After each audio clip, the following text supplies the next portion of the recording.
가르멜의 산길 제15장 관상의 원만지견으로 들어가기 시작한 진보한 사람에게도 때로는 자연적 추리와 자연 기능을 적용시킴이 얼마나 중요한가를 밝힘. 위에서 말한 바에 대하여 한 가지 의문이 생길지도 모른다. 이미 말한 저 관상의 초자연적 지견으로 하느님께서 올려주신 그들은 관상을 시작한다는 사실 자체로 보아 묵상과 추리와 자연의 영상을 이용할 필요가 다시 있을까 하는 그것이다. 그에 대한 대답은 대체로 이 사랑겨운 지견에 들기 시작하는 사람이라 해서 묵상을 더 힘쓰지 말라는 뜻이 아니라는 것이다. 아무리 지견을 얻는 사람이라도 처음에는 지견의 습성이 완전히는 배지 않아서 마음 먹는 대로 곧 지견 행위가 일궈지지 않는 법이고, 처음인 만큼 묵상에서 그다지 동떨어지지도 않아서 때로는 그 전의 영상과 방법을 가지고 그 전대로의 추리와 묵상을 하는 데서 새로운 무엇을 발견하는 것이다. 이와 같이 영혼이 저 고요와 지견에 부려지지 않음을 위에서 말한 표로서 엿볼 수 있을 그 처음에는 지견에 대한 저 습성을 얻기까지 추리를 이용해야 한다. 저 습성은 묻어날 정도로 완전해야 하는데 묵상이 하고 싶을 때마다 이내 지견과 평온 속에 들어가고 묵상을 하려도 할 수 없을 뿐더러 할 마음조차 없어지는 그런 정도라야 한다. 그만한 시기가 바로 관상에 나아간 이들의 시기인데 그 시기가 오기까지는 때에 따라 이런저런 방법이 필요한 것이다. 따라서 영혼이 그 정신 기능을 따로 부리지 않고 능동적으로는 하는 일이 없이 다만 수동 자세임에도 사랑겹고 평온한 공존 속에 있음을 자주 볼 수 있는가 하면 한편 또 이를 돕기 위하여 조용하고 알맞는 추리가 필요할 때도 가끔 있다. 그러나 영혼이 일단 저러한 상태에 자리가 잡히고 난 다음이면 이미 말한 대로 기능을 부리는 일이 전혀 없다. 그때야말로 영혼이 제 스스로 무엇을 한다기보다 차라리 지경과 그윽한 맛이 그 영혼 안에서 작용한다 함이 옳으니 느끼고 보고 싶은 아무것도 없이 다만 하느님을 사랑하기만 한다. 이 경우 영혼은 하느님과 수동적으로 통교를 하는 것이 마치 눈뜨기밖에 하지 않는 열린 눈이 수동적으로 빛을 받는 것과 같다. 이 초자연적으로 쏟아지는 빛을 받는 것을 수동적 깨침이라 하는데 아무 일도 아니한다 함은 깨치지도 않는 데서가 아니라 힘들이지 않고도 깨치기 때문이니 여기서는 하느님의 비추심과 밝히심 및 영감의 경우처럼 내려주시는 바를 다만 받을 뿐임을 의미한다. 여기서는 의지가 하느님께 대한 원만하고 아리송한 지견을 자유로이 받지만 이 하느님의 빛을 보다 더 순수하고 풍부하게 받으려면 꼭 한 가지 필요한 것이 있다.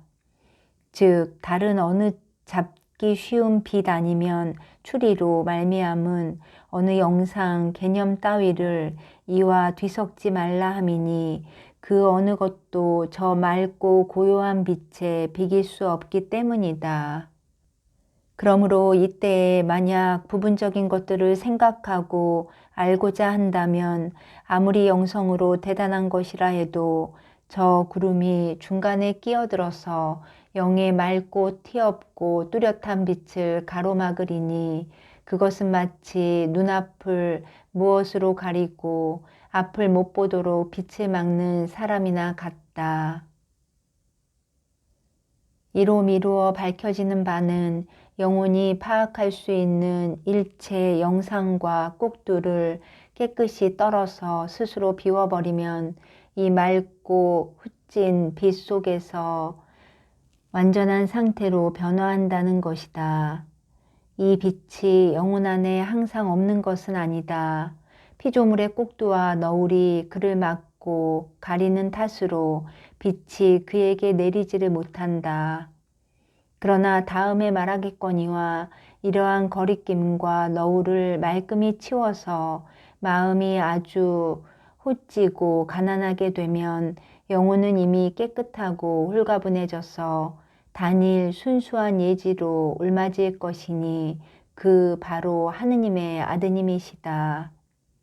사랑에 불타는 영혼이 본성의 것을 떨어버리자 그 안에는 하느님 것이 초자연스럽게 내려지는데 이는 우리 마음에 허전함이 없기를 바라시는 까닭이다.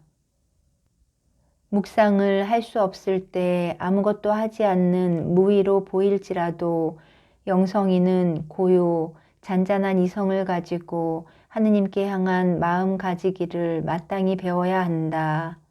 이렇게 함으로써 하느님 사랑에 휩싸인 하느님의 고요와 평화가 하느님의 오묘하고 숭고한 지경과 함께 차츰차츰 그러나 신속하게 영혼 안에 내려질 것이다.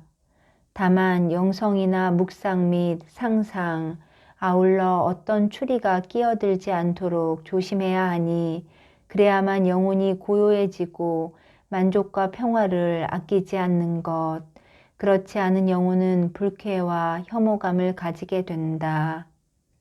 이미 말한 대로 만약에 아무것도 하지 않는다는 언짢음이 있거든 하는 일 또는 하고 싶은 욕이 없으면서 영혼을 편안하게 하고 고요와 평화 속에 있게 함이 결코 작은 일이 아니람을 깨달아야 한다. 이것이야말로 우리 주께서 다윗을 통하여 우리에게 요구하신 바이니 너희는 멈추어라 그리고 알아두어라 내가 하느님임을 시편 45장 11절 하셨다. 이는 마치 너희는 모든 것 즉 안팎 모든 것에서 너희 자신을 비우기를 배우라. 그제야 내가 하느님인 줄을 보고 알리라 하심과 같다. 제16장 상상력 안에 초자연스럽게 나타나는 영상을 들어 말함. 영혼이 이를 하느님과의 결합을 위한 지금 방법으로 쓰지 못함. 영혼이 받아들일 수 있는 자연적 지각, 그리고 그 지각 안에서 환상과 상상력이 추리작용을 할 수 있음을 이미 우리가 다루었으므로 이제는 상상적 시연이라 일컫는 초자연적 지각을 들어서 말해야겠다.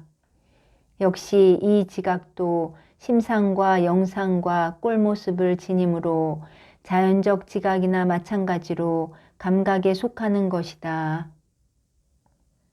미리 알아두어야 할 일은 상상적 시연이라고 할 때 우리는 심상, 영상 및 꼴모습을 빌려 상상력 앞에 초자연적으로 펼쳐지는 일체를 가리킨다는 것이다.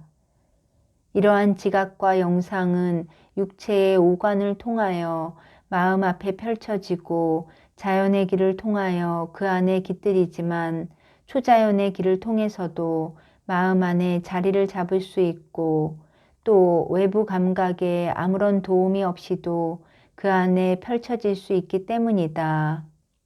이 상상 감각은 기억과 함께 마치 이성의 기록 보관소나 창고와 같아서 이 안에다 지성의 형과 상을 모두 다 간직하고 마치 거울과도 같아서 오관의 길이나 우리가 말하는 그 초자연의 길로 얻은 바로 제 안에 머물러 두어서 이를 이성에게 펼쳐 보이면 거기서 이성은 이를 살피고 판단하는 것이다.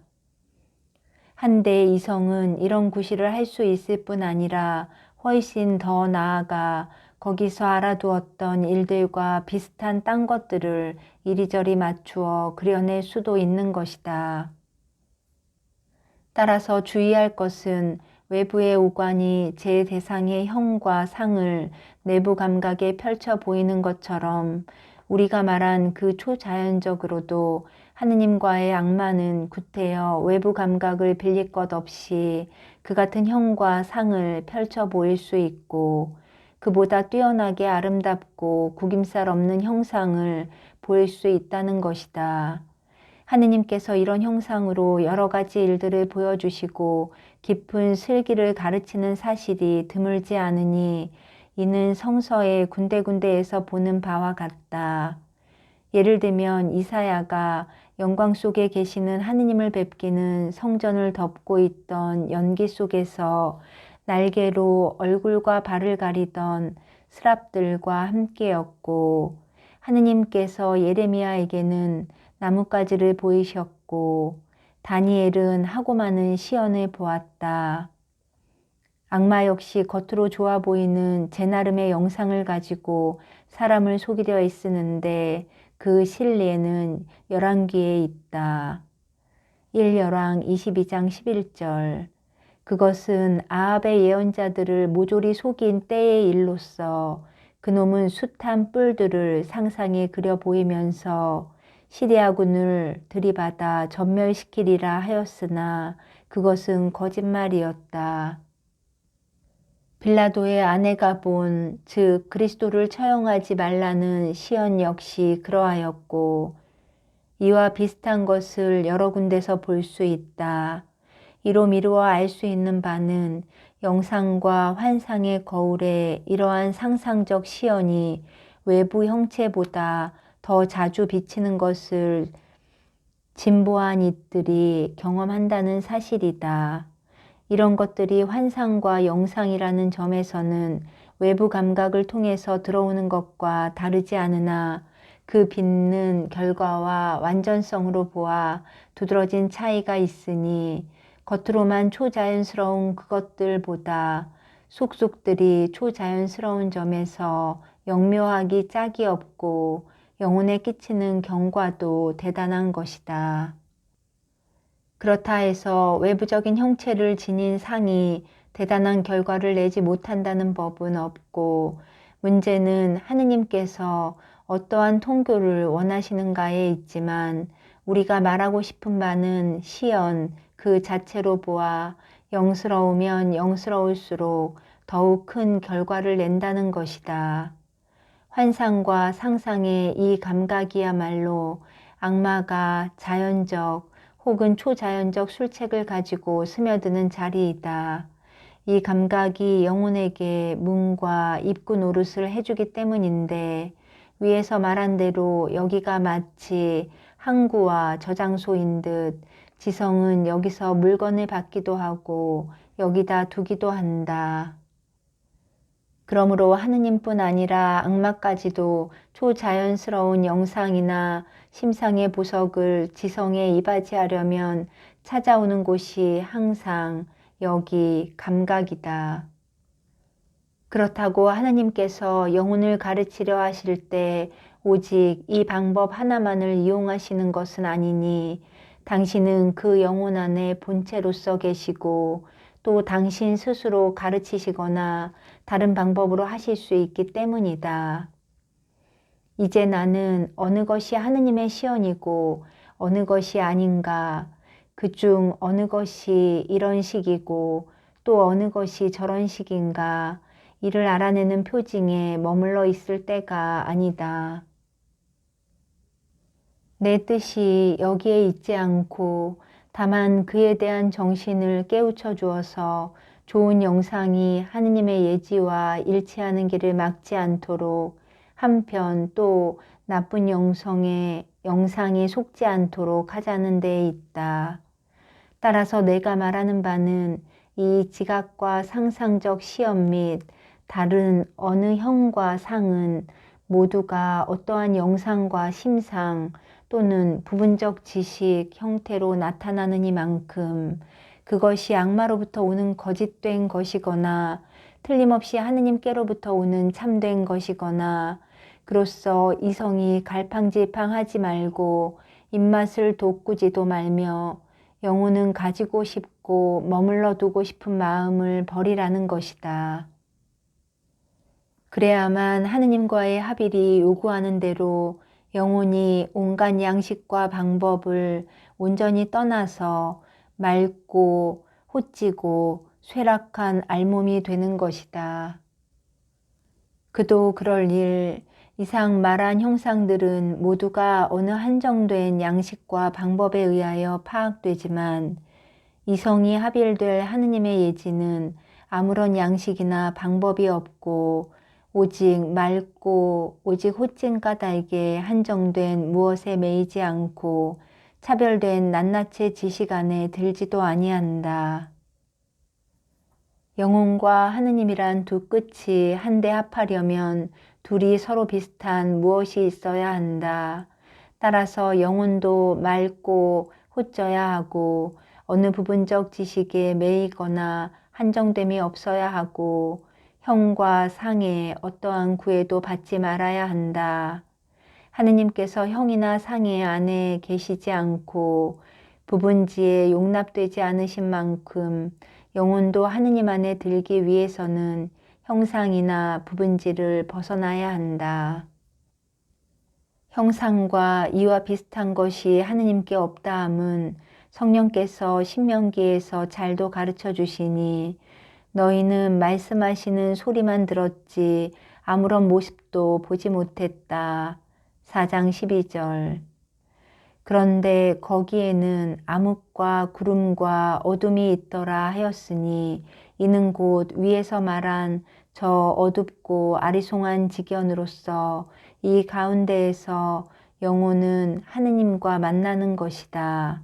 성령께서는 이내 또 말씀하시기를 야훼께서 호렙의 불길 속에서 너희에게 말씀하시던 날 너희는 아무 모습도 보지 못하지 않았느냐 라고 하셨다. 이뿐 아니라 어떠한 영혼이 이승에서도 가능한 저 하느님의 높으심에 다다르려면 어느 형과 상의 힘으로는 불가능하다 함을 같은 성령께서 민수기에서 말씀하셨다. 모세의 형제 아론과 미리암이 하느님을 원망할 때 그들을 꾸짖으신 대목인데 하느님께서는 그들로 하여금 모세가 당신과 친밀할 정도로 높은 위치에 있음을 알려주시려고 다음과 같이 말씀하셨다. 너희 가운데 예언자가 있다면 나는 그에게 환상으로 내 뜻을 알리고 꿈으로 말해줄 것이다. 나의 종 모세는 다르다. 나는 나의 온 집을 그에게 맡겼다. 내가 모세와는 얼굴을 맞대고 이야기한다. 하나도 숨기지 않고 모두 말해준다. 모세는 나 야훼의 모습까지 볼 수 있는 사람이다. 여기서 똑똑히 알 수 있듯이 우리가 말하려는 합일의 상태에서는 하느님께서 당신을 영혼에게 주시되 상상의 시언이나 유사 아니면 형상의 탈을 빌려서 아니하시고 또 그런 탈이 있어서도 아니 된다. 다만 얼굴과 얼굴로서 합일이 이루어지는 것이니 하느님의 얼굴이랄 수 있는 순수한 당신의 본질이 하느님 사랑 속에 있는 영혼의 얼굴이랄 수 있는 비고 순수한 본질과 사랑으로 합쳐지는 것이다. 따라서 하느님의 사랑으로 이 본질적인 합일에 이르려면 영혼은 조심하여 상상의 시언이나 형과 상, 그리고 부분지에 기대지 말아야 한다. 이런 것들은 합의를 위한 지근 적절한 방법이 되기는커녕 도리어 햇살을 놓을 따름이므로 마땅히 물리쳐야 하고 갖지 않도록 힘써야 한다. 혹시 마지못하여 이를 용납하거나 존중해야 될 어느 경우가 있다면 그것은 참된 시언이 영혼에게 끼치는 이익과 좋은 결과 때문에 그럴 뿐 그렇다 해서 용납할 필요는 없으니 차라리 더 잘하려면 항상 끊어버리는 게 상책이다. 사실 상상의 시언이 영혼 안에 끼치는 이익이란 이미 말한 외부 형체로 나타날 경우처럼 깨달음과 사랑과 고요함인데 이런 결과가 나오기 위해서 보임, 시연을 받아들이려는 마음이 반드시 있어야 한다는 것은 아니다. 위에서도 말한 바와 같이 비록 마음이 없을지라도 형과 상이 상상력에 비치는 순간 깨달음과 사랑과 고요 및 하느님께서 원하시는 결과가 영혼 안에 나타난다. 저 형과 상이 한꺼번에 그리고 동시는 아닐망정 영혼 안에 결과를 빚어내는데 이 경우 영혼은 이를 막으려야 막을 수 없을 만큼 수동적임이 특징이니 그전 같으면 이를 위한 마음 준비라도 할 수 있었으나 막상 이를 얻는 데에는 스스로 어찌할 도리가 없다. 햇살이 유리창에 내리쬐을 때 창은 맑게 닦여진 채 그 빛살을 막기는커녕 수동으로 받을 뿐 애써 하는 일 없이 화나기만 하듯이 영혼도 비록 마음은 없고 아무리 물리치려 하더라도 자기 안으로 들어오는 저 형상의 영향과 전달을 어찌할 수 없이 받아들이게 마련이다. 겸손과 사랑으로 일체를 끊어버린 의지라면 초자연의 빛살을 거스르지 못하고 마음의 더러움과 이그러짐만이 마치 유리의 때꼽이 빛을 막음과 같이 거스르는 것이다. 이로 미루어 볼 때 영스러운 통교를 싸고 있는 저 형과 상과 꼭두의 흐린 지식을 마음과 정에서 떨어버리면 버릴수록 영혼은 영스런 통교 및 이에 따른 좋은 결과를 아끼움이 아니라 도리어 영의 것을 휩싸던 너울과 드림, 즉 일체의 지식을 던져두고 보다 더한 가멸짐과 밝음과 영의 자유 그리고 호찜을 가지고 하느님과의 사귐에 한층 더 마음을 가다듬게 된다는 사실이 명백하다. 그렇지 않고 꼭두의 맛을 들이다가는 온통 정신과 감각이 점령을 당하여서 영혼이 옹골지고 자유로운 통교를 가질 수 없을 것이니 정신이 껍질에 사로잡혀 있는 한 속을 받아들일 자유가 이성에 없을 것은 빤한 일이다. 그 경우 영혼이 꼭두에 마음이 있고 이를 소중히 여기면 제 스스로 장애물이 되어 그 안에 있는 하찮은 것, 즉 영혼이 파악하고 알 수 있는 저 형과 상 및 부분지로 만족하고 만다. 왜냐하면 영혼에게 내려지는 알짜가 영스럽기 때문인데 이 순수 영스러운 것은 영혼이 파악하고 알 수 없을 뿐더러 그 어떠한지를 알지 못하고 어떻다 말할 수도 없는 것이다. 방금 말한 바와 같이 영혼이 다만 제 나름대로 안다는 것은 꼭두 안에 하찮은 것, 즉 감각을 통하여 아는 형과 상이라. 그러기에 영혼은 수동자세로 인식작용을 하지 않아 모르는 채 하느님께서 그에게 저 시연을 내려주시어 인식도 상상도 할 수 없는 것을 깨쳐주신다는 말이다. 그런 까닭으로 볼 수 있는 것과 부분지, 즉 감각에만 메아리 치는 것과 믿음에 굳혀져 바탕을 이루지 않는 일체에서 영혼의 눈을 항상 떼어서 안 보이고 감각에 딸리지 않은 영에다만 눈길을 모아야 한다. 감각의 형상 안에 들지 않은 이 영이야말로 믿음 안에서 합일로 이끌어주는 것. 믿음은 바로 전에 말한 합일의 고유한 방법이다. 따라서 이 믿음을 위하여 저 시연도 알짜로 쓰일 때가 있으니 거기에서 감각과 인식의 대상이 되는 것을 모조리 부정하고 하느님께서 시연을 영혼에게 허락하신 그 뜻을 잘 받드는 때가 그러하다. 위에서 말한 형체를 가진 시연의 경우처럼 하느님께서 상상의 시연을 주시는 까닭은 영혼이 이를 가지고 싶어 한다든지 이에 정을 붙이라고 주시는 게 아닌 만큼 사정없이 버려야만 하는 것이다. 한데 여기 하나의 의문이 생긴다. 만약에 하느님께서 초자연스러운 시연을 주시면서 이를 갖고 싶어 하지 말라, 소중히 알지 말라, 믿지도 말라 하신다면 도대체 무엇 때문에 주시기는 하는가? 영혼은 이로 해서 자칫하면 오류와 위험에 떨어질 수 있지 않은가? 적어도 앞으로 나아가는 데 있어 여기서 말하는 숱한 어려움을 겪어야 하지 않는가?